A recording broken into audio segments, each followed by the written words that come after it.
Bienvenue pour cette nouvelle émission Causerie d'entrepreneurs investisseurs que je vais réaliser avec mon ami Stéphane. Stéphane, je ne sais pas si tu l'as déjà vu, il fait un témoignage sur une de mes formations, l'atelier en Martinique. Stéphane qui est venu me voir en Martinique, ça m'a fait super plaisir pour participer à cet atelier. Bonjour Stéphane, tu vas bien?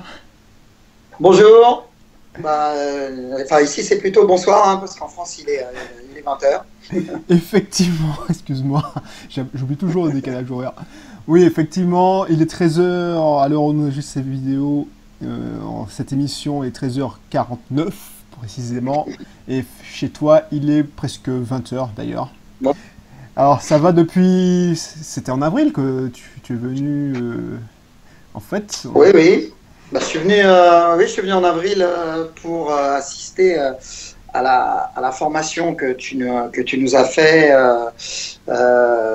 où en même temps tu nous donnais toutes les formations que tu avais faites. Donc c'était vraiment un package, une offre un petit peu irrésistible, hein, comme tu avais dit. Puis on est venu avec mon ami pour se former, pour parler un petit peu d'un business qu'on voulait développer. C'est super, et ça m'a fait super plaisir. Sur l'immobilier. Et en effet, on a appris beaucoup de choses, on a pris du plaisir, parce qu'en plus, on a pris une semaine de vacances. Voilà, avec la formation en plus, donc joindre l'utile à l'agréable. Voilà. En tout cas, ça m'a fait plaisir. En plus, on a passé des super moments.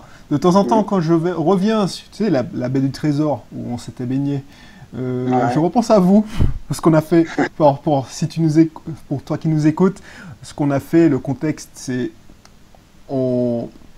Moi, j'avais pas envie de faire des gens venir en Martinique et de rester enfermé dans un bureau, dans une salle de réunion, dans une salle de... Tu sais, comme d'habitude, les ateliers, souvent, c'est des ateliers où tu restes enfermé dans des super hôtels, mais c'est quand même des hôtels où tu restes enfermé. Donc, le principe, c'est que on fait une rando. Alors, ça dépend. Moi, je propose, je donne le choix, mais j'avais donné à Anthony et Stéphane le choix de faire une rando. Donc on a fait une super rando sur l'île de la Caravelle, comme ça on a vu des pays magnifiques. Tu confirmes Ah bah oui, c'est vrai que c'était vraiment... parler de business dans un cadre pareil, c'est vrai que c'est vraiment plaisant, plutôt qu'une salle de séminaire ou une salle de classe. Donc on a passé une super journée, en plus est-ce qu'on le dit? On a descendu des bières, on a descendu des petits punchs. Donc voilà, la belle vie quoi. C'est comme ça que la belle vie des investisseurs qui sont indépendants financièrement en fait. C'est ça. Ça m'a fait plaisir. Même si on l'est pas encore tout à fait. Mais...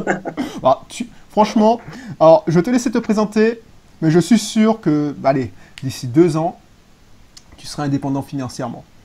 Donc je te laisse te présenter parce que c'est pas tout le monde qui te, je pense que c'est pas tout le monde qui te connaît.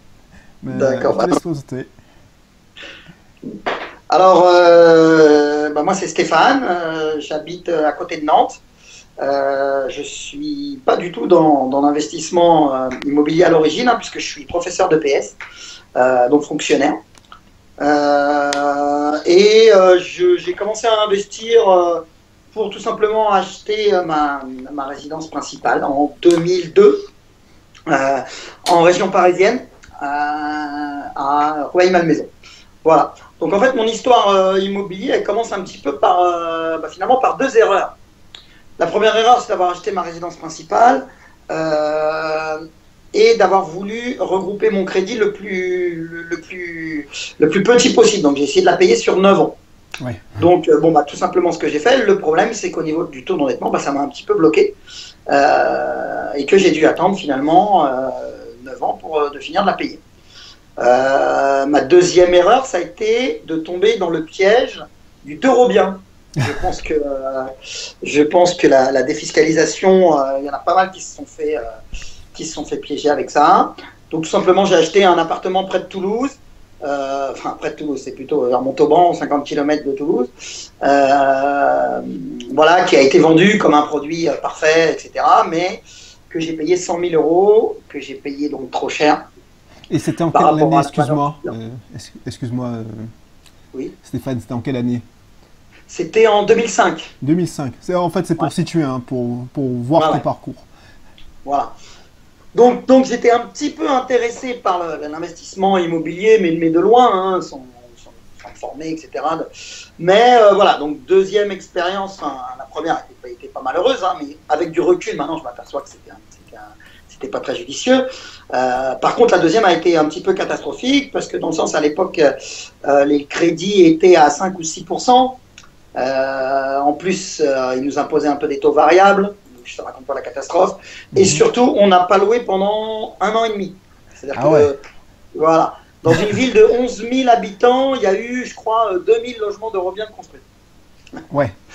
Donc impossible à louer. On n'est pas rentré dans le dispositif d'Eurobiens.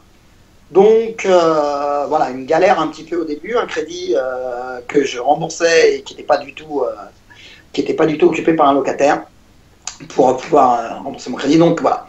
Mais en fait, finalement, plutôt que de me décourager et plutôt que de me dire l'investissement c'est pas pour moi, etc., j'ai essayé de réfléchir un peu à mes erreurs. Et voilà, j'ai essayé déjà de ne pas dramatiser. Et puis j'ai trouvé un locataire. Donc finalement, mon appartement actuellement, je l'ai toujours. Et en gros, il s'autofinance. Voilà, en gros, il me rapporte 400 euros et je le loue 400 euros et il me coûte 400 euros en crédit. Voilà. D'accord. Voilà, j'ai rattrapé un petit peu mon erreur.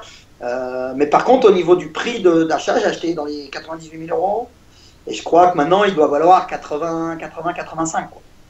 Donc, et pourtant, on est 12 ans après. Donc voilà. Quoi, tous les produits de défiscalisation, il faut faire super gaffe. Même encore actuellement, hein, les Pinel, voilà. Je pense qu'il faut se penser un petit peu plus là-dessus. Il faut vraiment étudier la question avant de se lancer là-dedans. Voilà. Et c'est bien que tu le dises, hein. C'est bien que tu le dises parce qu'en fait, souvent, les gens, ils ne me croient pas quand je le dis. Et c'est bien que tu aies eu cette expérience. En fait, je crois que tu as connu le scénario, le catastrophe. Le pire. Parce que 1 an et demi sans locataire, donc tu peux pas toucher la défisque. Donc voilà. Tu dois supporter le crédit alors qu'on t'avait vendu que tu financerais que le tiers du prêt. Ben ça fait mal en fait. Et je continuais à payer les mêmes impôts qu'avant. Du coup, en 2005, donc ça, c'était en 2005. Voilà. Tu t'es pas laissé décourager. Donc, investissements, là, je me suis retrouvé bloqué pendant pas mal d'années. D'accord. Le déclic, il est venu d'une overdose un petit peu de la région parisienne. J'en ai eu marre, tout simplement. J'ai pris 1 an et j'ai pris mon sac à dos et je suis parti autour du monde. Donc, j'ai pris une année de congé formation de l'éducation nationale. J'avais profité pour voyager pendant 1 an, tout en passant l'agrégation par correspondance. Bon, ça n'a pas tant marché, hein, je ne le cache pas. Voilà, j'ai fait une vingtaine de pays. Et en revenant à Paris, voilà, je me suis retrouvé dans les bouchons et je me suis demandé, mais qu'est-ce que je fais là, quoi ? Qu'est-ce que je fais là ? Voilà, en plus, j'avais vu le film Into the Wild qui m'a mis une bonne baffe aussi. Ah ouais. Et de Sean Penn. Et donc voilà, donc j'ai demandé ma mutation à Nantes. D'accord. Et c'est là que le déclic s'est fait un petit peu parce que je me suis rendu compte que le prix de l'immobilier en province était carrément accessible, quoi. Et que les loyers, quand on regarde bien, sont évidemment moins grands qu'en région parisienne, mais la rentabilité est bien meilleure et les loyers sont voilà, un studio, ça se loue entre en petite province, alors pas au centre de Nantes, hein, mais voilà, ça se loue dans les 300-400 euros. Alors qu'en région parisienne, ça va se louer 500-600 euros. Donc par rapport au prix d'achat et au prix de vente, quand on regarde bien, il n'y a pas énormément d'écart. C'est ça. Donc voilà, donc j'ai commencé à étudier un peu le marché. J'ai acheté ma résidence principale ici, donc j'ai mis mon appartement à Rueil-Malmaison en location. Donc j'avais fini de le payer. Donc ça m'a permis de pouvoir acheter ma résidence principale ici. Voilà, hein, pour le prix d'un 2 pièces à Paris, j'ai eu une grande villa avec 2500 mètres carrés de terrain et puis voilà 200 mètres carrés d'habitat, quoi. Oh bah ça. Pour le prix d'un 2 pièces à Paris. Donc déjà rien que ça m'a fait un peu réfléchir. Puis j'ai commencé à consulter un peu les annonces, à parler un peu à des agents immobiliers, à construire doucement mon réseau. Et ça on y reviendra, mais on verra que c'est primordial. Ouais, tu me disais ça, ouais. Et donc, j'ai étudié le prix du marché et j'ai acheté une maison J'ai acheté une maison de 150 mètres carrés que j'ai coupée en deux. Donc, alors entre les deux, j'avais fait pas mal de formations. Oui. Je m'étais mis. Donc là, on est en 2014. Donc on est en 2014, tu te fais muter Voilà. en 2013, c'est ça? En 2012, je me fais muter. J'étudie le marché à peu près pendant 2 ans. Ok. Le temps d'acheter ma résidence principale et de me poser. Et puis, 2014, donc j'achète une maison, je fais des formations. Donc, bon, tu peux citer le nom des formations, parce que je pense que... Ouais, j'en ai fait pas mal. Moi, un que j'aime beaucoup, c'est Étienne Broy, Oui. qui est à Angers, qui est vraiment bon, notamment spécialisé dans les immeubles de rapport. Donc, je vous le conseille. Il y a ton ami, qui est mon ami aussi, Jean Baudin, Oui, effectivement. qui fait de la division, le diviseur immobilier, on appelle ça. Puis voilà, je l'ai rencontré au cours de séminaires des investisseurs comme Audrey Perrin, Éric Muchen, Florent Fouque, Emmanuel Guingamp, qui sont des spécialistes un petit peu soit de la colocation, soit de la location saisonnière. Donc voilà, j'ai investi finalement en moi-même. J'ai investi dans plusieurs formations, dont la tienne, Belrix, qui m'a vraiment transmis aussi le mindset, ta formation autoroute de la réussite, c'est ça? Je sais plus le Autoroute du succès. Autoroute du succès, ouais. Je la conseille vivement à ceux qui veulent se lancer. Parce que dès que tu as fini la formation, en fait, tu vas sur le bon coin puis tu achètes un appart, quoi. Donc, je me suis. Et puis, après, Cédric Anissette, super haute. Voilà, j'ai essayé, en lisant des bouquins, on y reviendra aussi. En fait, vraiment de me former, quoi. Tu t'es formé pratiquement à tous les formateurs qui existent. Pas tous les formateurs qui existent, mais j'ai essayé de me renseigner la plupart. Les meilleurs. Et je me suis surtout dit, maintenant j'arrête mes bêtises, j'arrête de faire des erreurs dans l'investissement.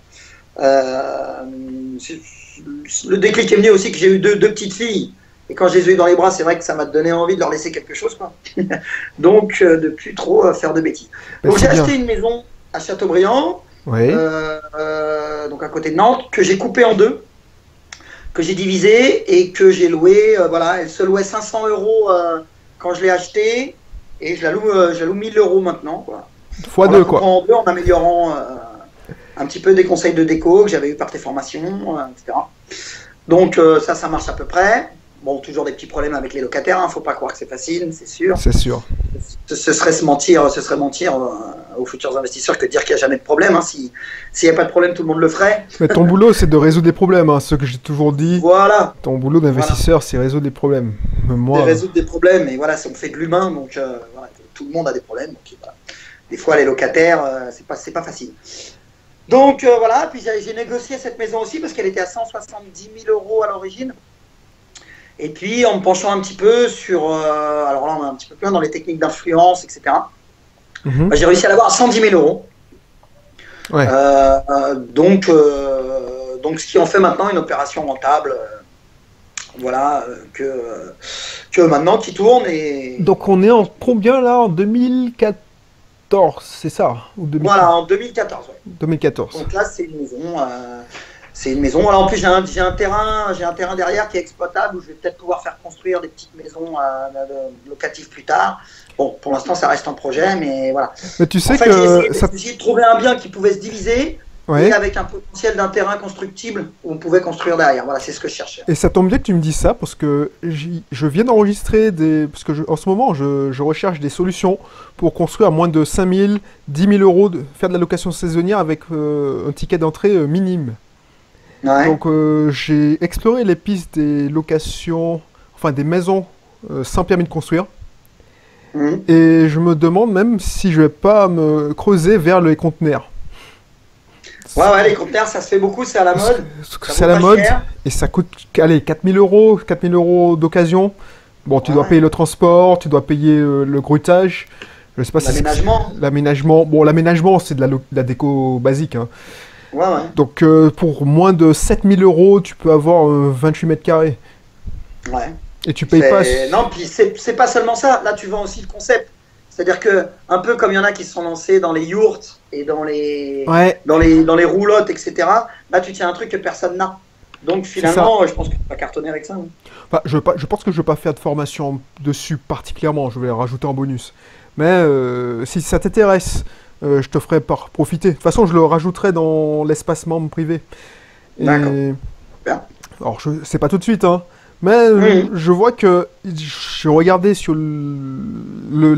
Airbnb et ceux qui le font 80 € la nuit. Donc t'imagines la rentabilité. Tu payes un bien 7000 €. C'est exceptionnel. Ouais. En plus, tu ne payes pas la taxe foncière sur le non bâti. Ah oui. Sur le bâti, excuse-moi. Tu as besoin de permis de construire en fait. Tu n'as pas besoin de permis de construire et il faut que tu puisses prouver au fisc que tu peux le bouger. Que ce soit pas... Un peu comme un mobil-home, quoi. C'est ça. Donc, c'est vraiment une piste intéressante. Je pense que... Sauf qu'un mobil-home, alors, sur les reportages que j'ai vus, notamment sur YouTube, il disait que c'était intéressant parce que tu pouvais... Enfin, c'était pas très cher et que tu pouvais louer assez cher, notamment l'été. Mais qu'à la revente, c'était une catastrophe, c'était un peu comme une voiture. C'est-à-dire qu'au bout d'un moment, ton mobil-home, quand il est pourri, il t'oblige à l'enlever du camping carrément. Quoi. Ah oui, mais je pense que c'est... Après... Alors qu'un container, non. Un conteneur, tu as un terrain, comme toi, tu as un terrain constructible, tu fais creuser une piscine, je ne sais pas si tu as déjà une piscine, creuser une Moi je fais un jacuzzi, moi. Bah, si tu veux un jacuzzi, tu peux proposer, tu prends 2 ou 3 conteneurs, ça te fait, franchement, j'avais calculé, ça te fait 1000 € en basant sur un taux de remplissage de 60%, c'est-à-dire 20 jours, ça te fait 1000 € par mois, quoi. Un truc qui t'a coûté 7000. Ah ouais. Ça veut dire un crédit à 50 € par mois, quoi. Donc, tu te rends compte. Ah, donc, oui. non, ça a creusé. Bon, on en parlera off. D'accord. En off, mais... Ouais. Donc, je vais laisser continuer ton histoire. Qu'on puisse inspirer des auditeurs sur des nouvelles idées, quoi. Voilà. Ah ouais, c'est intéressant. Je te laisse continuer ton histoire. Donc, en fait, j'ai commencé à agrandir mon réseau, finalement, à me faire connaître un petit peu dans ma petite ville à côté de Nantes, à Châteaubriand. Une petite ville de 10 000 habitants, où finalement il n'y a pas beaucoup d'investisseurs, donc pas beaucoup de concurrence. Voilà, j'ai trouvé un immeuble en ayant une discussion un peu par hasard avec un agent immobilier à un prix incroyable. En fait, c'est le prix d'une Twingo. Arrête. J'ai acheté un immeuble pour 18 000 €. Voilà. Ah oui.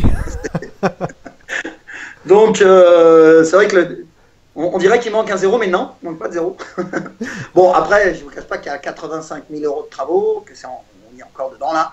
Donc, je vais faire 6 appartements, je suis en train de les faire. Hein. D'accord. 6 appartements, donc dans une petite ville de 3-4 000 habitants. Donc, j'ai fait une annonce fictive, je pense que les auditeurs connaissent, hein, pour voir si ton bien va être rentable. Tu fais une fausse annonce sur Le Bon Coin en prenant des photos copier-coller, si possible pas dans la même région, de ce que tu voudrais faire. Et en fait, tu vois les appels que tu as. Et je crois que j'ai eu 28 mails de demandes dans un petit village de 3-4 000 habitants pour des petits appartements T2 avec une belle cuisine équipée, un truc vraiment propre parce qu'il faut faire de la qualité pour louer. Hein. Si on fait comme tout le monde, c'est-à-dire un papier peint et un carrelage et puis un évier en inox de mamie, une salle de bain marron, on loue pas. On loue pas ou alors on loue, où les locataires sont bons. Alors que si on fait une petite vasque, un petit porte-serviette, petite cuisine équipée, là ça marche bien quoi. Enfin, des petites couleurs. Je sais pas si tu te rappelles dans la formation, c'est faire du luxe avec du cheap. Voilà, la fameuse phrase.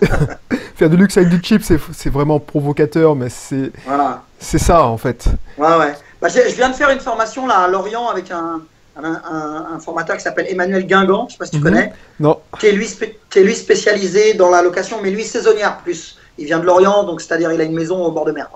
D'accord. Et lui, il a fait sa formation qui s'appelle créer l'effet waouh. Ah ouais. J'aime ça me fait marrer quoi. L'effet waouh, quand tu rentres, il faut que le locataire quand il rentre, waouh. Et en fait, c'est pas très dur à faire. Avec un petit budget, tu peux créer ça en meublant. Donc évidemment, hein, on reviendra au niveau fiscal après, mais faut faire. Enfin, moi je conseille à faire que du meublé ou de la SCI à l'IS. Hein. J'ai monté une SCI à l'IS pour mon immeuble à penser là de 18 000 €. Donc voilà, 18 000 euros, 85 000 euros de travaux. Donc 6 appartements, ça va à peu près 350 euros l'appartement. Donc voilà, on fait le calcul à peu près. Ça me fait un cash flow d'environ 1100 euros par mois. Ouais, c'est super. Voilà. Donc du coup, tu es déjà plus de... En fait, avec tes investissements, tu touches presque plus que ton salaire de prof de PS. Alors, disons que pour l'instant, pas encore, parce que c'est en cours. C'est-à-dire que là, celui-là, les travaux vont se terminer, donc je vais louer bientôt. D'accord. Donc je continue évidemment à travailler en même temps. Et puis, comme j'ai le crédit de la maison à rembourser, de ma maison personnelle que j'ai achetée ici, donc pour l'instant, je suis encore un petit peu obligé de bosser. C'est pas grave. De toute façon, en tant que prof de PS, on bosse 20 heures par semaine. Donc, on a un petit peu de temps pour se pencher dans l'investissement, tout simplement. Voilà. Et du coup, donc, quand je suis venu te voir, je suis venu avec Anthony, donc un associé que j'ai rencontré à un séminaire. Oui. Et on s'était dit que les banques allaient nous bloquer quand on a trop d'investissements. Et donc, on a réfléchi à une SAS pour faire de la sous-location. Bon, pour l'instant, c'est encore un projet qui est en cours. On n'a pas encore validé la SAS, tout simplement parce qu'il faut un petit peu de cash pour pouvoir lancer l'achat des meubles, etc. Bon, bref, enfin, voilà, c'était une formation de Jean Baudin, que je conseille d'ailleurs aussi, qui faisait ça sur la sous-location. Mais en fait, pensant que j'allais être bloqué par les banques, je pensais que ça allait s'arrêter là. Mais j'ai eu la bonne idée enfin, j'ai pas eu la bonne idée, j'ai eu la chance de trouver un banquier investisseur en immeuble de rapport en petite province. C'est hallucinant ça. Mais en fait. Et là, ça change tout. Bah oui. Tout simplement parce que c'est un gars qui est adorable, qui a 30 ans, qui a un ou deux immeubles situés à 30 km d'où je suis. Donc tout ce que je lui propose, il le comprend. Il le comprend parce qu'il le fait. Et ça, je pense que quand vous cherchez un banquier, c'est pas seulement une banque, c'est un banquier qu'il faut trouver, quelqu'un qui vous comprend. Et une des premières questions que je lui ai posées, c'est ça. C'est est-ce que vous-même vous investissez comme ça, voilà. Et il a dit oui, oui. Alors quand il m'a dit oui, j'ai dit je crois qu'on va bien s'entendre. Et ben on va tellement bien s'entendre que il y a une semaine, il m'a proposé d'acheter un immeuble avec lui. Ah oui. Un banquier, bah oui. Quand il a vu que mes investissements ça marchait à peu près et que c'était à peu près solide, mes dossiers, etc. Et ben finalement il n'y a pas grand monde qui fait ça. Hein, donc même un banquier se met à chercher lui aussi des partenaires. Quoi, tout simplement. Si tu regardes bien, en même temps. Et pourquoi il ne le ferait pas? Après, est-ce qu'il peut peut acheter un immeuble avec toi en faisant un crédit dans sa propre banque? Est-ce qu'il n'y a pas un conflit d'intérêt? On crée une SCI et effectivement. On crée une SCI à l'IS et c'est la SCI qui achète. C'est vrai, c'est vrai. Alors, est-ce que le prêt dans sa banque ou ailleurs, c'est hallucinant ce que tu me dis. Donc du coup là, si je calcul, d'ici la fin de l'année, tu seras à combien de biens ou tu seras à combien de biens en fait? En fait 18 parce que cette discussion avec mon banquier la semaine dernière a eu lieu avec le nouvel immeuble que je viens de signer là. Donc de 6 appartements encore au centre-ville de Châteaubriand cette fois là. Donc 90 000 euros avec à peu près 50-60 000 euros de travaux. Donc là, ça se trouve un petit peu plus cher. Donc voilà, ce sera un cash flow encore à peu près de 1200-1300 euros. Quoi. Ah, c'est hallucinant. Et tu vois... Ouais, ça va très vite en fait. En un an et demi, 14 appartements en un an et demi. Quoi. Bah c'est ça. Et comme je te disais, c'est le premier qui est le plus important. Alors le premier quand tu te lances vraiment dans l'investissement, après t'être formé. Et est-ce que tu regrettes d'avoir investi dans tes formations? Je connais déjà la réponse, mais... J'aimerais te le temps. Je vais te dire oui, je vais te surprendre, mais je vais dire oui, je regrette. Pourquoi? Je regrette de ne pas m'y être penché avant. Non, mais c'est vrai. Je regrette de ne pas avoir commencé ça il y a 10 ans, il y a 15 ans.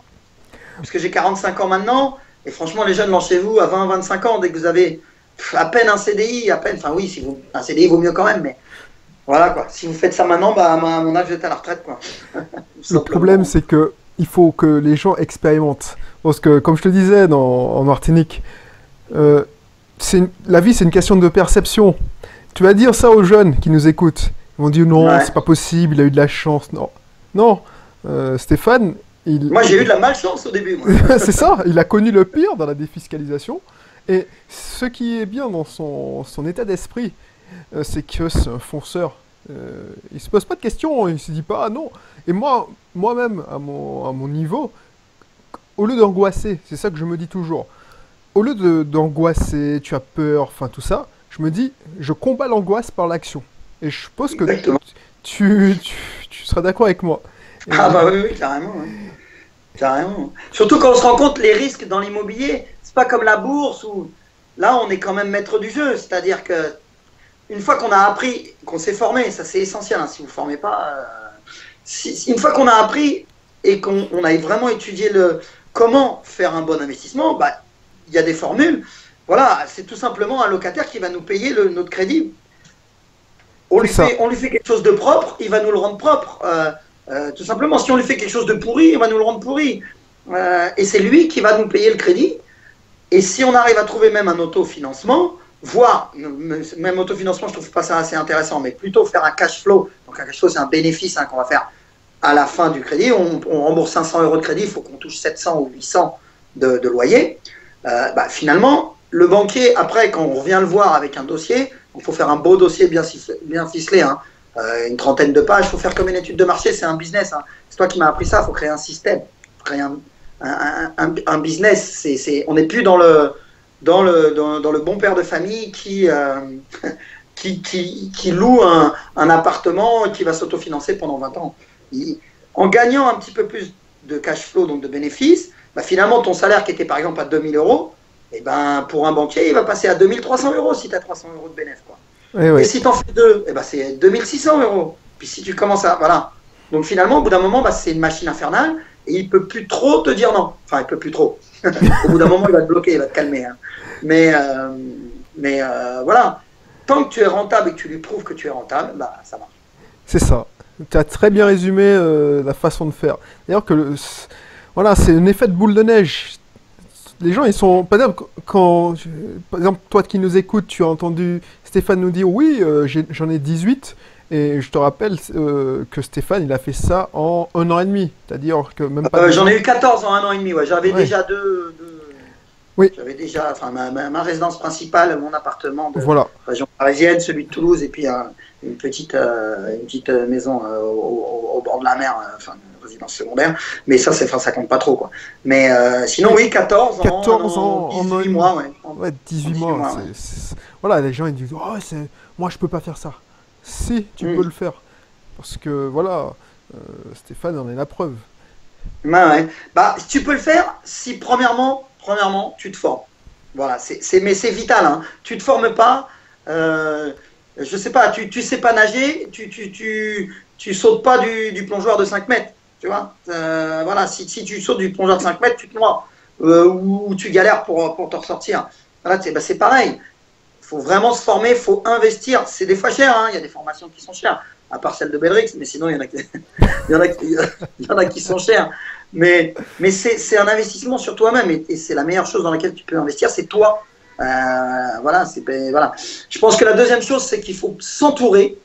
Alors, des fois s'associer, mais peut-être pas tout de suite, quand tu veux sur des plus gros projets, mais s'entourer. Et puis le troisième item, c'est faut foncer, quoi. Si tu fais rien, tu resteras rien, quoi. En fait, tu resteras où t'en es toute ta vie. Alors, t'éviteras des problèmes, t'éviteras des galères des fois, d'avoir à trouver une solution. Mais au moins, tu vas progresser dans ta vie, quoi. Voilà, c'est le petit message que j'ai à transmettre. Ah, c'est ça. En fait, tu as très bien résumé. En fait, c'est un livre que j'ai lu dernièrement. Il y a le concept du thermostat de l'argent. Par exemple, un truc que tu vas trouver compliqué. Par exemple, je sais pas moi, un dégât des eaux. Je sais pas si tu as déjà connu ça, mais la première fois, ça fait mal, tu vois. La première fois, ça fait mal, ça te stresse, tout ça. Maintenant, quand ça arrive, voilà quoi, je connais déjà la procédure. Tu connais déjà la procédure. Voilà. Ou mieux, pire. Un locataire, il me dit, je me barre. Bah, ok. L'annonce, Bah oui. pour moi, c'est une opportunité. Bah oui. Là où il y a Voilà. des gens qui vont dire, bon, ben merde, il faut que je trouve un locataire, qu'est-ce que je vais faire, je vais stresser. Moi, je me dis, ah ouais, chouette, enfin, chouette, il se barre. Oui, chouette, il se barre, parce que je vais pouvoir Mm. tester si ça part avec 25-50 € de plus sur le loyer. Ouais, bien sûr, hein, donc toujours trouver du positif dans les épreuves qui. De toute façon, que c'est toi qui dis, on apprend en crevant, hein, c'est ça? C'est C'est ça, ça. c'est en crevant qu'on apprend. Voilà, c'est chaque galère chaque galère que j'ai eue, mon de Robien, d'avoir acheté pendant une durée pas assez longue de mon crédit, ben, tout ça, c'est ce qui m'a appris à faire ce que je fais maintenant. Et c'est que des galères comme ça. Mais il y a un autre truc aussi, c'est comme moi, je suis prof, finalement, je me rends compte que quand tu as des problèmes, si tu sais que ces problèmes existent, c'est moins grave. Je m'explique.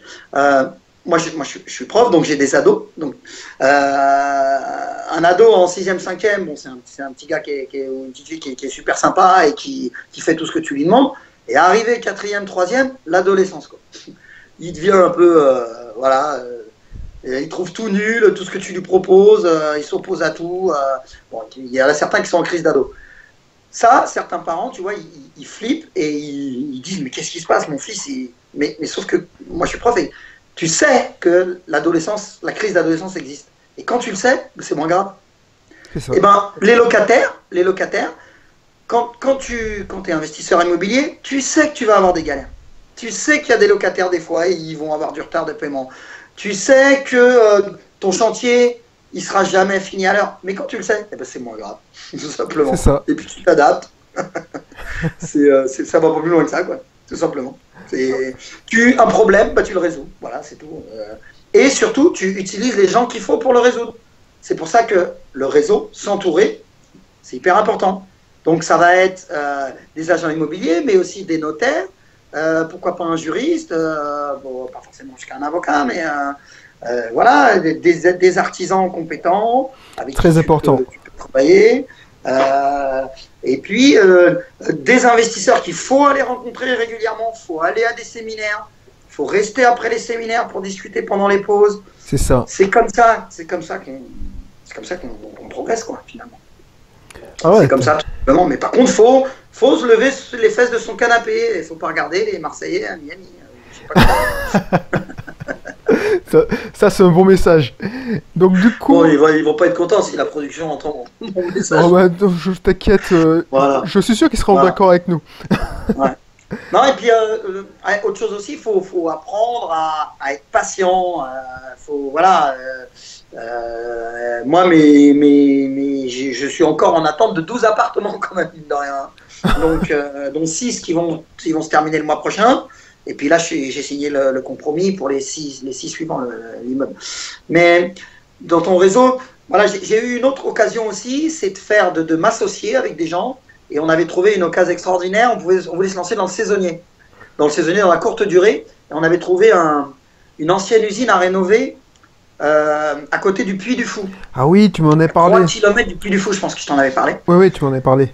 Donc, c'était une opportunité extraordinaire. On aurait pu construire une trentaine d'appart-hôtels juste à côté d'un parc d'attractions. Enfin, le truc. Là, je pense qu'une fois lancé, il n'y a plus trop besoin de travailler, quoi. Et on s'est fait piquer l'affaire par l'agent immobilier. Voilà. Ah ouais. Bah oui, on lui a expliqué un petit peu trop près notre projet. D'un petit peu trop près. Il a fait les calculs. Il a vu que c'était rentable et puis il a acheté le truc. Il nous a dit que c'était plus à vendre. Voilà. Purée. Tout simplement. Donc là encore, t'apprends. T'apprends que la prochaine fois, tu dis pas tout quand tu visites, quoi. Voilà. C'est ça. Non, ça me. Ah purée. Putain, Encore une erreur, tu vois, mais Ouais. que j'ai fait il y a quelques mois. Donc tout le monde fait des erreurs et tout le monde continuera à faire des erreurs. Bah, Mais tout le monde, du coup, continue d'apprendre, quoi. mais Tout simplement. je suis en train de lire un livre là que je te disais tout à l'heure. C'est Six Months to Six Figures. Alors, mon accent est déplorable en anglais, mais c'est 6 mois pour faire 6 figures, c'est-à-dire 100 000 euros par. Je sais pas si c'est par mois. 6-0, quoi. 6-0 par mois. Donc, Ouais. on va dire que c'est 100 000 euros par mois. Mhm. Il te dit ça, il te dit, ouais, effectivement, tu dois être un meilleur. En fait, il faut pas se comparer aux autres. C'est-à-dire qu'il ne faut pas regarder la compétition, il ne faut pas entrer en compétition. L'idée, c'est que que tu sois meilleur que celui que tu étais hier. Et ensuite, Chaque jour. voilà. Et qu'est-ce qu'il disait? Oui, on apprend de ses erreurs, mais surtout, l'idée, c'est que, bon, apprendre de ses erreurs, ça fait mal. Tu es d'accord avec moi? Ouais, Moi, j'ai déjà fait. Vu qu'après tu progresses, c'est pas grave. Oui, c'est pas grave, mais mieux vaut apprendre des erreurs des autres aussi. Ouais. Donc c'est pour ça que L'échec voilà. l'échec est très mal vu dans nos Ouais, sociétés. c'est ça. Si tu veux que quand tu es en échec à l'école, bah, tu es très vite mis de côté, quoi. C'est ça. Alors que finalement, l'échec, eh ben, si finalement tu te relèves, puis en plus l'argent est tabou en France, on peut pas trop en parler, alors qu'au State, c'est la première chose qui parle, c'est l'argent. Bon, après, c'est pas forcément un modèle toujours non plus pour tout, hein, mais et puis on a le droit de se tromper, c'est pas grave. Il faut pas se lamenter, il faut réagir pour rattraper. Et il y a autre chose qui est très mal vu en France aussi, c'est de copier sur l'autre. À l'école, hein, je ne sais pas si tu te souviens, les élèves qui cachent leur cahier, etc. Là, alors que finalement, non, il faut copier sur ceux qui ont réussi, tu vois. Et si tu le fais pas, si tu veux tout faire tout seul, et ben, dans l'immobilier, tu pourras pas. Parce qu'il y a tellement on peut pas tout savoir. Et puis, c'est pas grave, il n'y a pas de honte à utiliser des gens compétents, à les payer le prix qu'il faut. Surtout s'ils travaillent bien, même les payer un peu plus pour les garder. Et à partir du moment où tu as fait tes calculs et que toi, ça va te rapporter derrière. Donc, il n'y a pas de honte à ça, à se former, à s'entourer de gens compétents, à copier sur des méthodes qu'ils ont fait. Ce qu'il faut savoir aussi, c'est que là, j'en suis là, mais moi, j'essaye de travailler minimum de 1 heure à 2 heures par jour sur l'immobilier. Une fois que mes filles sont couchées, parce que sinon c'est pas la peine, une fois que mes filles sont couchées, soit je lis un bouquin sur les investissements, soit j'écoute des vidéos YouTube, soit je fais des formations que j'ai pas encore fini de faire, et puis j'écris tout dans les cahiers, je note tout. Ça c'est bien ça c'est bien. C'est-à-dire que tu es en train de te faire la maîtrise. C'est-à-dire que ce qu'on appelle en anglais, les Américains ils disent le mastering. C'est-à-dire qu'il y a plein d'erreurs que les gens font, surtout les gens qui collectionnent les formations. C'est-à-dire que, par exemple, quand tu veux lancer un business, il y a tellement de trucs à appréhender, tellement de compétences à avoir. Tu essaies de te former à tout. C'est-à-dire que tu te formes à la finance, tu te formes au marketing, tu te formes à l'opérationnel. Et tu essaies de picorer. Mais tu ne prends pas le temps de mastering, c'est-à-dire de maîtriser le sujet. Et toi, ce que tu fais... mais encore pire, tu te lances pas. Tu te lances pas, effectivement. Parce que si tu te lances pas, tout ce que tu apprends, ça sert à rien. C'est ça, il faut pratiquer ce que tu apprends. Et c'est bien que tu me dis ça, c'est-à-dire que tu pratiques 1 heure à 2 heures pour améliorer ta maîtrise. Parce qu'on aurait pu dire, ouais, le mec, il va avoir 18 biens dans les prochains mois. Bon, il peut s'arrêter là. Et je suis sûr que tu vas pas t'arrêter là. Parce qu'on a attrapé le virus. Justement, tu vois, une fois que l'immobilier, moi, c'est l'investissement le plus sûr. Même si il peut y avoir des galères. Enfin, il peut y avoir des galères si tu n'as qu'un appartement. Si tu en as 15, tu as moins de chances d'avoir 15 galères. Enfin, bon, c'est ça. C'est que mon avis, mais je le partage aussi. Moi, ce serait pour après, une fois que l'immobilier m'a sécurisé et en gros peut remplacer mon salaire, et ben là, je peux me lancer sur d'autres business, peut-être la bourse, peut-être l'entrepreneuriat, peut-être la formation, j'en sais rien.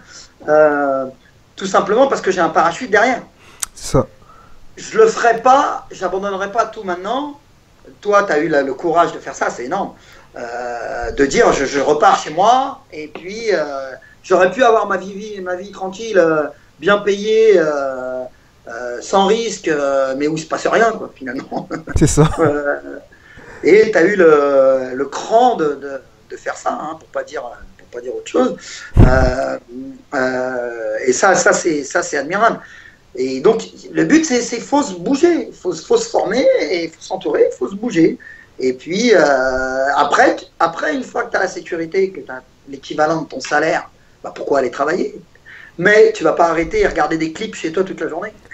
Tu sais Donc, quoi? qu'est-ce que tu vas J'ai faire essayé de le faire. Tu vas monter d'autres business. Et si C'est ça ça. marche pas, c'est pas grave, tu as ton parachute derrière. Le paradoxe, c'est que j'essaie de... Bah, quand il y a eu la période des ouragans, Ouais.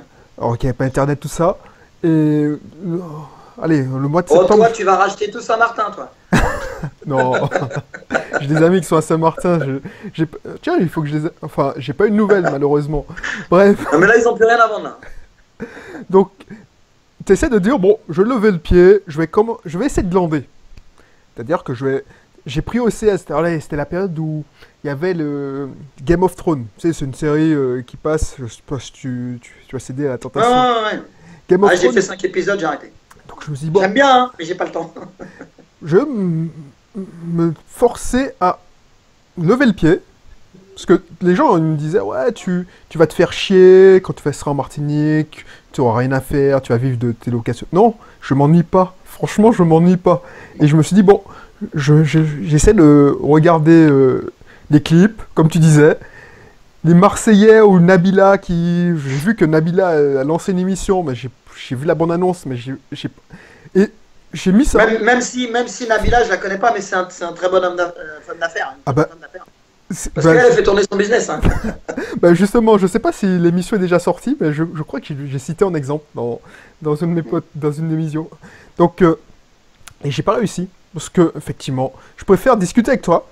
Là, en ce moment, voilà, je me disais, tiens, parce qu'il y a une grève de la cantine en Martinique en ce moment, là, au moment où on enregistre cette émission. Et je me disais, bon, qu'est-ce que je vais pouvoir faire? Et toi, tu m'envoies un SMS, dis, oh, tiens, je serai disponible pour faire un Skype. Je dis, ah ouais, cool. Et là, voilà. Et je préfère faire ça que de regarder les clips, tout ça. Mm. Donc, alors, tu m'as dit que tu as t'as acheté beaucoup de formations, mais je sais que tu lis beaucoup, parce que tu n'arrêtes pas de te former. Est-ce que tu as des livres à nous conseiller? Qu'est-ce que tu lis en ce moment? Bah écoute, alors à l'origine, j'étais pas un grand lecteur, ou alors un lecteur de romans de base. Je disais Bernard Werber, tout ça, c'est pas mal et tout. Mais depuis que je lis des livres de business, j'ai vraiment l'impression d'apprendre quelque chose à chaque fois. Et puis quand je lis un bouquin, moi j'essaie de faire des annotations à côté, de mettre des points d'exclamation quand c'est important, de remettre dans un cahier, etc. Mais quand j'ai commencé, il y a un livre qui m'a mis une baffe. Alors je sais pas si vous voyez à la vidéo. Oui, je crois que... Si, je le vois. Enfin... D'accord. Bon, de toute façon, je vais l'annoncer comme ça, si c'est en podcast, c'est pas grave. Ça s'appelle la semaine de 4 heures de Tim Ferriss. Voilà, donc c'est un... Bon, je vais pas te les résumer, mais celui-là, il me met vraiment une baffe sur le fait qu'il donne des principes sur ton business, il doit pouvoir tourner sans toi, donc sur la délégation, sur le fait qu'il faut arrêter de regarder des conneries et de perdre du temps à la télé, voilà, d'essayer plutôt de regarder... donc lui, il fait une diète d'infos. Moi, ça m'a vraiment aidé. Donc du coup, j'ai pas la sinistrose que peuvent te donner les médias. Parce que si tu écoutes les médias, tout va mal. Tu fais rien en fait. Finalement, on va bien, quoi. Enfin, ça va. Un autre bouquin, c'est de Olivier Roland, donc un célèbre blogueur aussi. Oui. Tout le monde n'a pas eu la chance de rater ses études. Tu le lisais quand c'est tu étais vraiment en bien business. Martinique, là? Je me souviens. Ouais, j'étais en train de le lire en Martinique. Il venait de sortir, Il est assez je long à crois. lire. Hein. Ouais. Il est assez long à lire, mais il est vraiment pareil au niveau du mindset qu'il va donner. Voilà, très bien. Tout le monde mérite d'être riche de Olivier Seban. Ouais. Alors c'est un livre qui est, voilà, si on le lit sur une plage, les gens vont regarder, ouais, j'ai lu un truc, tout le monde mérite d'être riche, tu vois, c'est un peu tabou, mais bon. Par contre, il te donne vraiment toutes les vraies bases de tous les investissements, donc, notamment un peu de bourse, et c'est très intéressant, sur l'immobilier aussi, des super tactiques. Je ne vous le montre pas parce que celui-là, tout le monde le connaît, Robert Kiyosaki, Père riche, Père pauvre. Ouais. Donc, même s'il y en a certains qui le critiquent un petit peu, parce que c'est pas forcément une histoire vraie, on l'a appris après, c'est pas grave. Hein. Au moins, il te donne un super état d'esprit sur le fait que, de la façon dont on peut réussir, même quand on n'a pas d'argent, ou ne pas progresser, même si on est d'une famille aisée, quoi. Donc, Robert Kiyosaki, Père riche, Père pauvre. Le bouquin que je suis en train de lire en ce moment, alors celui-là, il me met une baffe aussi. C'est de Jamie McIntyre.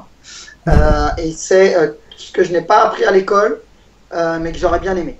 Alors, c'est un livre qui vaut 59 euros. Ça fait mal, on est d'accord, mais voilà. Je pense qu'il est déjà amorti une bonne centaine de fois déjà, alors que je ne l'ai pas fini. Donc, je vais vous dire vraiment les conseils qu'il donne dedans, au niveau mindset, au niveau comment gérer ses finances, comment investir là où il faut, comment écouter les personnes qu'il faut. Le top, ça c'est le top. Et puis un gars que j'aime bien aussi, je vais aller à un de ses séminaires au mois d'octobre. C'est un ancien pompier.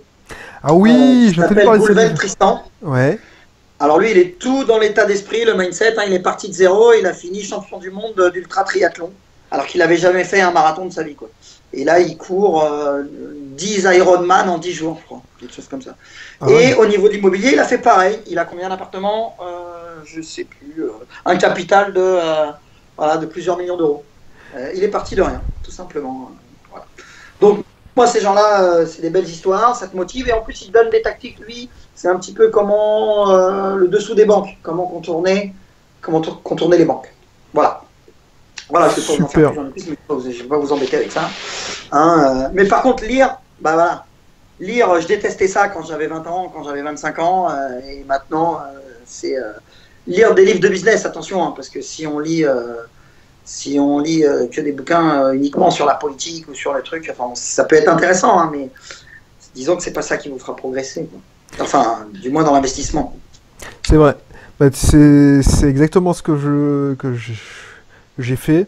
C'est-à-dire que le dernier livre que j'avais lu, c'était à la fin du lycée, c'était pour le bac de français, je sais même plus, c'était Lorenza Cho, je sais pas quoi là.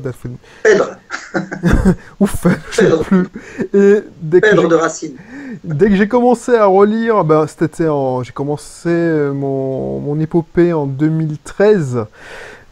J'ai lu, comme toi, Père riche, Père pauvre, L'homme le plus riche de Babylone, La semaine de 4 heures, et depuis, je n'arrête plus de lire. Ouais. Ça t'enrichit, en fait. Je préfère regarder ça, lire un livre, que regarder la télé. Comme je te disais, Secret Story, Les Anges, tout ça. En fait, je m'en veux, parce que je me suis dit, tiens, mais parce que je sais pas si je t'ai déjà dit, mais j'étais un gros consommateur de télé. Mais les télés les plus trash, toi. Koh-Lanta, c'était de la fiotte pour moi. Si je regardais pas l'île de la Tentation, et puis l'île de la Tentation, je pense que c'est le truc le plus abject qu'on ait pu faire en termes de télé-réalité. Bah, moi, je kiffais ce truc-là. Et si j'avais passé... J'ai toujours détesté ça. Bah, tu sais quoi? Si j'avais passé le temps que je perdais à te former, je serais rentré en Martinique beaucoup plus long. Bien avant, quoi. Bref. Ouais. En tout cas, franchement, ça c'est super. Ton histoire, franchement, tu peux écrire un livre, hein. Parce que... écrire un livre quand même pas, mais... attends. Parce que moi, pour l'instant, disons que il faut attendre encore le résultat de mes 12 prochains apparts pour voir si... Bon, c'est bien parti, mais... Bon, voilà, il faut être patient, faut pas brûler les étapes. Faut s'entourer aussi, tu vois. Dans le dernier immeuble que j'ai acheté, il y a un terrain de 400 mètres carrés environ au fond d'un jardin qui va pas me servir parce que je vais faire du locatif. Donc, vu que mon artisan, mon maître d'œuvre, je travaille avec lui donc sur le deuxième immeuble aussi parce que c'est bien passé, on est en train de réfléchir à pouvoir s'associer pour pouvoir monter une société qui va faire comme ça, déjà on va faire de l'achat-revente, on va créer 2 petites maisons en fond du jardin là. Alors c'est un projet pour plus tard, hein. Soit faire de l'achat-revente, soit faire de la loc. Et voilà, finalement, en s'associant, on regarde avec un maître d'œuvre, je vais avoir le prix des travaux 40% moins cher. Bah, tu vois. Donc quand tu regardes bien, moi je vais lui apporter un petit peu ma capacité financière et un petit peu ma crédibilité au niveau des banques. Et lui, il va s'occuper de tous les travaux et moi de tout l'aspect commercial. C'est gagnant-gagnant, tu vois. On va créer quelque chose de puissant à 2, alors que tout seul, j'aurais jamais pu, je ne sais pas planter un clou. comme moi d'ailleurs. Donc, mais il n'y a pas de honte à pas planter un clou, enfin je veux dire. Non, Ouais, je suis fier de moi parce que j'ai réussi. Alors, tu vas enfin, si toi qui m'écoutes, tu vas te moquer peut-être de moi, mais j'ai fait un peu de plomberie. J'ai réussi à changer un robinet flotteur. C'était la première fois que je faisais ça dans une de mes locations. J'avais la flemme d'appeler le plombier où il pouvait pas venir. Et je me suis dit, tiens, je vais quand même aller à Monsieur Bricolage. Ça doit pas être sorcier. J'achète les outils qui vont avec. Mm. Et puis, ça s'est très bien passé. Je dis, ah tiens, je sais faire ça. Donc voilà. Ah, bah, Et je vais me diriger vers autre chose aussi. Là, c'est une petite astuce que je vais donner aussi. C'est-à-dire que là, au bout d'un moment, là, j'arrive à beaucoup d'appartements et je me suis rendu compte que mon appartement à Rueil-Malmaison, donc ma première résidence principale que je loue maintenant, hein, depuis maintenant 7 ou 8 ans, bah, finalement, il a une rentabilité, il a une rentabilité correcte, surtout parce que j'ai fini de le payer. Donc, il me rapporte en gros 900 euros plus 200 euros de charge, tu vois, donc 1100 euros. Donc 200 euros de charge déjà, c'est quand même un peu cher de mettre 200 euros. Voilà, surtout qu'il y a un ravalement qui va arriver, etc. C'est bon. Et donc, qu'est-ce que je vais faire? Bah, je vais le vendre. Je vais le vendre tout simplement parce qu'en 15 ans, il a doublé, pratiquement. Et avec, entre guillemets, le bénéfice que je vais faire sur, même si je vais payer des taxes sur la plus-value, hein, c'est un peu payé c'est sûr. Plutôt que de le laisser, alors tous les gens autour de moi me disent, mais pourquoi tu as un bien en Ile-de-France, ça perd jamais de valeur, tu es sûr de le louer? Oui, je vais le louer. Mais quand on regarde bien, il me rapporte pour une valeur il vaut à peu près 230 000 euros, il me rapporte 900 euros par mois. Mais avec 230 000 euros, je peux pratiquement acheter 2 immeubles ici. C'est ça. Donc, c'est-à-dire 2 fois environ 1500 euros de loyer. Donc, c'est-à-dire que 3 000 euros. Donc, la rentabilité. Entre 900 euros qui me rapportent à Paris, alors, mais il y a le prestige de Paris, etc. Mais quand on regarde bien, voilà, donc je vais arbitrer un petit peu mon patrimoine, tout simplement en rachetant un bien. Bah déjà, j'ai plus de travaux dedans, donc au niveau des impôts, il me coûte assez cher. Même si je vous cache pas que avec le LMNP que j'ai mis sur les immeubles que j'ai, donc je loue en meublé, bah je paye plus d'impôts. Hein, Ah bah. Écoutez, plutôt que de critiquer le système, autant s'adapter. Hein, voilà. Bah, les gens ils ne me croient pas quand je dis que je ne paye plus d'impôts, mais c'est bien que tu le précises. J'ai du mal à y croire. J'ai du mal à y croire. Et c'est un peu comme ça que je commence à convaincre ma femme, qui déteste toute forme d'investissement immobilier, que déjà l'année dernière, on payait 3 000 euros d'impôts, puis là, on n'en paye plus. Donc, déjà, là, ça a commencé. Quand elle voit les chiffres, elle réfléchit déjà un petit peu mieux. Voilà, un petit peu. Bon, bref, pour revenir à ça, donc, voilà, il est important, des fois, de pouvoir arbitrer un peu son patrimoine. Notamment quand au bout d'un moment on va être bloqué, quoi. Les banques, si la semaine prochaine je vais le revoir en disant j'ai trouvé un autre immeuble, je ne sais pas s'il va me suivre tout le temps non plus, mon banquier, hein, même s'il veut investir avec moi. Voilà. Au bout d'un moment, je vais plus pouvoir, quoi. Il ne faut pas prendre trop de risques non plus tout le temps. C'est sûr. Donc, arbitrer son bien, voilà, ça peut être bien aussi.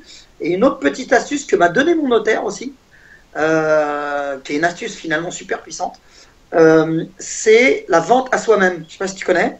Non. Donc en fait, tu crées une SCI, c'est ce que j'ai fait sur mon premier immeuble de 6 appartements, et si tes appartements y tournent et que tu as un cash flow positif, par exemple, là, mon appartement qui n'était pas un bon investissement à Toulouse, là je t'ai parlé, donc qui s'autofinance, que j'achète 400 euros et qui me rend 400 euros. Enfin, en gros, sa valeur actuelle, elle est moins chère. C'est-à-dire que 80 000 euros, alors que j'ai acheté 100 000, en gros. D'accord. Plutôt que d'en faire une mauvaise affaire et de le laisser comme ça, je le revends à ma SCI. Tu vois?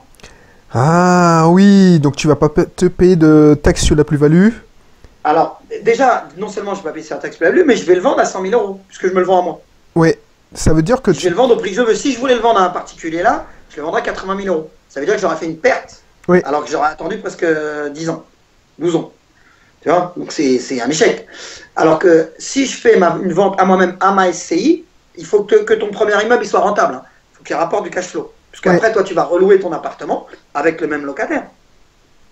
Tu vas relouer ton appartement qui ne va rien te rapporter. Donc si ta SCI est rentable, ton immeuble que tu loues a un bénéfice, le banquier va voir ça, il va dire bon bah là un bien qui s'autofinance, là un bien qui fait du cash flow, ou même s'il ne s'autofinance pas puisque tu vas prendre un crédit, tu vas reprendre un crédit sur 20 ans, donc, ça va compenser. Mais ça va te permettre à toi d'avoir, si je leur vends 100 000, d'avoir 100 000 cash sur mon compte, en perso.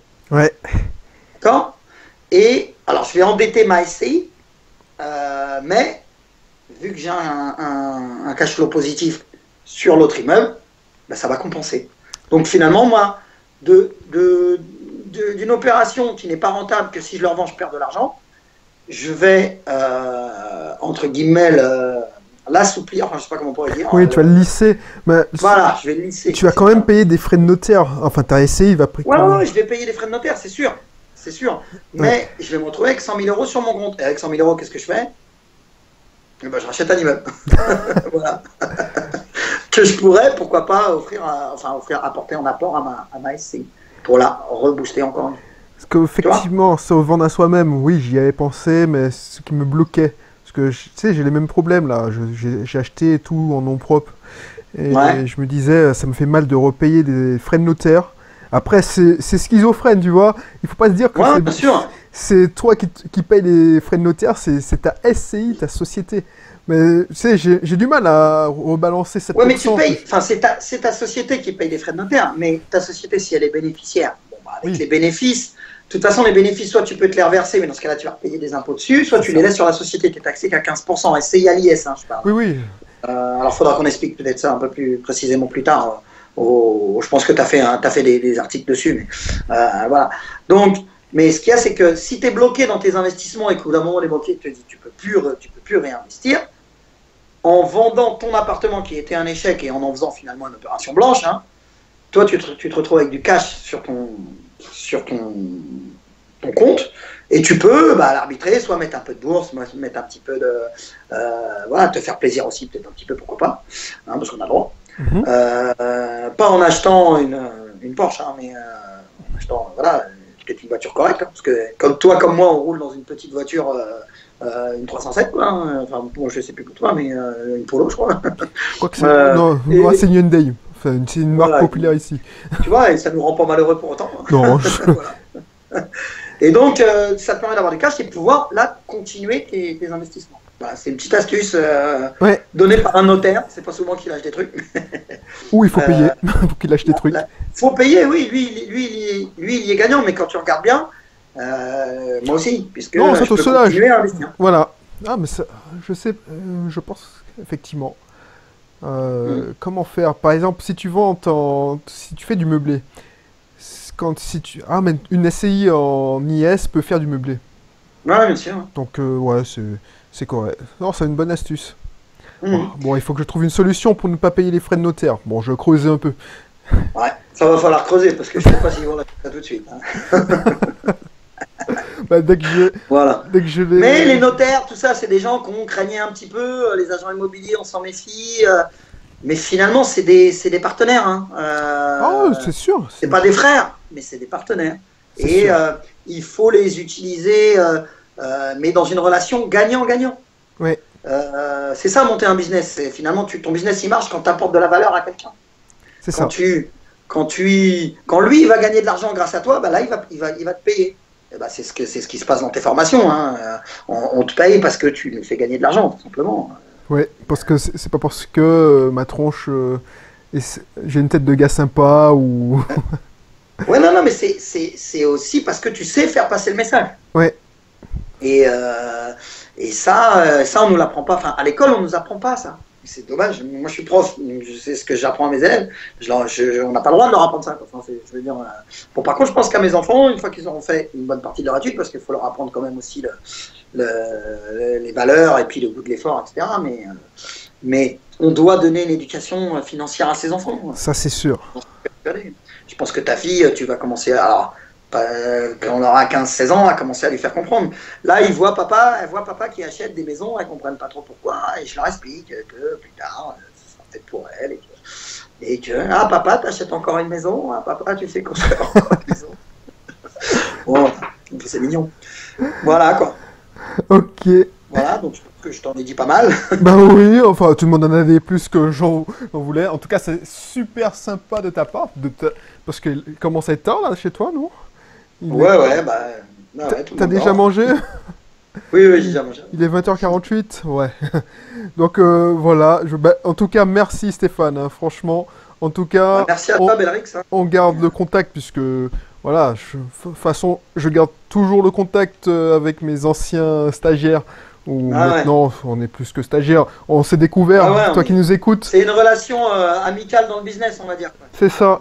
On s'est rendu compte qu'on était allés dans le même collège. Tu te rends Ouais, compte? quand on était gamin, ouais. Donc, À 10 000 km de chez toi. c'est ça, parce que j'ai passé une seule année en métropole quand j'étais adolescent, j'ai entré en sixième, et Stéphane il a passé dans le collège Georges Courteline, donc si tu nous écoutes et tu fais partie des anciens du Georges Courteline, dans le 12e arrondissement, ah ben voilà. Et donc on était fait pour se rencontrer d'ailleurs. Ouais, ouais.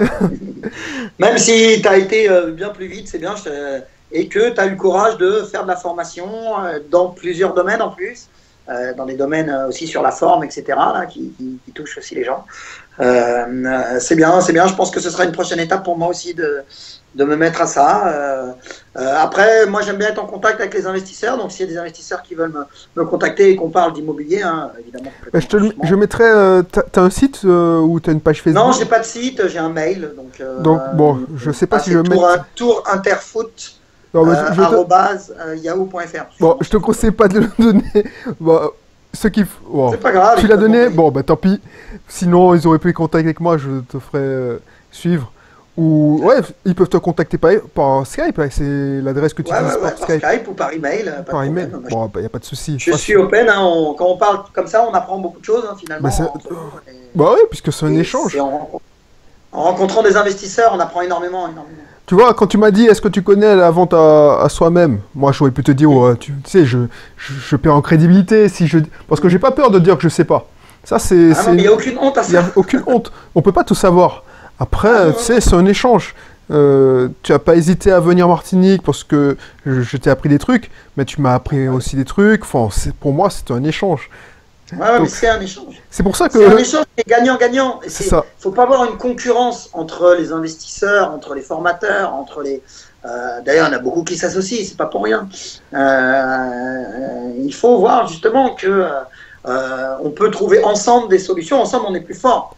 Comme on dit, il y en a qui on va moins vite, mais on va plus loin, quelque chose comme ça. C'est ça. Alors c'était quoi le truc? C'est seul on avance plus vite, mais ensemble on va plus loin. Voilà, c'est ça. Voilà. En tout cas, bah, c'est sur ce dernier mot que on va conclure l'émission. Bon, on reste en ligne, enfin pour quelques minutes encore, si tu me permets. Et puis voilà. En tout cas, merci beaucoup. Ok, merci. Bah voilà. Hein. Bon courage à tous. N'hésitez pas à investir. Bah, s'il faut résumer, faut se former, faut s'entourer et faut y aller. C'est ça. Voilà. Ben, merci de cette conclusion. Et toi qui nous écoutes, merci d'être resté jusque là parce que c'était super intéressant. J'espère que tu en as appris. Tu as appris plein de choses. Et je te donne rendez-vous pour une prochaine émission. Allez, bye bye.